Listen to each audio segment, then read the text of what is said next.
Mumbai Indians அணி பற்றி சர்ச்சைக்குரிய வகையில் ரோஹித் சர்மா பேசும் வீடியோ ஒன்று இணையத்தில் வெளியாகி உள்ளது. வாங்க பார்க்கலாம்.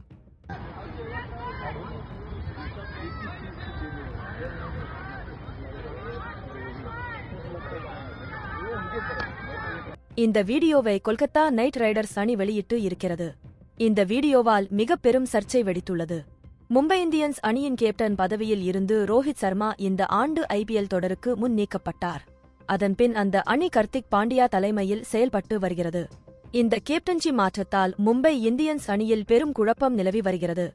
இந்த நிலையில் அவர் மும்பை இந்தியன்ஸ் அணியின் முன்னாள் வீரரும் தற்போதைய கொல்கத்தா நைட் ரைடர்ஸ் அணியின் பயிற்சியாளர்களில் ஒருவருமான அபிஷேக் நாயருடன் பேசிய வீடியோ ஒன்றை கொல்கத்தா நைட் ரைடர்ஸ் அணி தனது சமூக வலைதள பக்கத்தில் வெளியிட்டது.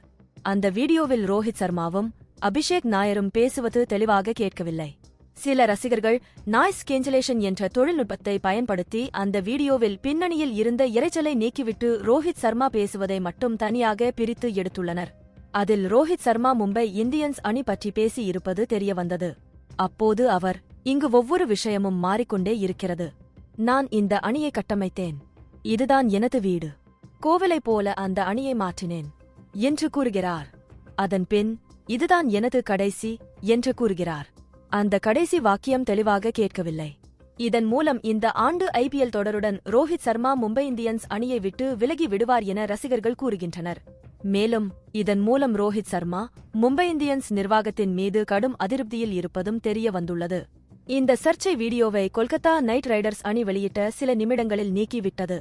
இதனால் IPL அரங்கில் பெரும் சர்ச்சை வெடித்துள்ளது. கிரிக்கெட் செய்திகளை உடனுக்குடன் அறிந்து கொள்ள நியூஸ் கிரிக் சேனலை சப்ஸ்கிரைப் செய்து பாருங்கள். நன்றி, வணக்கம்.